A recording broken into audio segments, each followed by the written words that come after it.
हा जो दुर्दम्य आशावाद असतो ना, त्याच्यावर जे आहे लोक पुढे जातात, पक्ष पुढे जातात, कार्यकर्ते पुढे जातात। इथे पवार साहेबांबरोबर काम करत असताना सुद्धा अनुभव आला ना, अनेक वेळा पराभवाचे चटके पक्षाला बसले, अनेक वेळा काही अडचणी आल्या, पण पवार साहेब सुद्धा कधी असे डगमगले नाही, परत चला कामाला सुरुवात करूया, जनतेत जाऊया।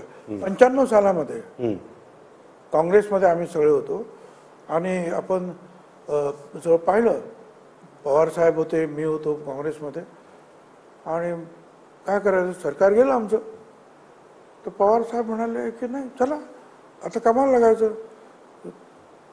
आणि मला आठवतं की त्यावेळेला साखर कारखान्याचे जे काय असतील ते मोळी भरणते कार्यक्रम वगैरे पवार साहेब जायचं, त्यांच्यावर मी जायचो। पवार साहेब म्हणायचे की प्रत्येक तुमचे जे आहेत एक कामगार आहेत त्यांचे जे म्हणजे घरं लहान असतील पण त्यांच्या घरातील मुलांच्या हातामध्ये तो लॅपटॉप दिसला पाहिजे मला, त्याचं शिक्षक।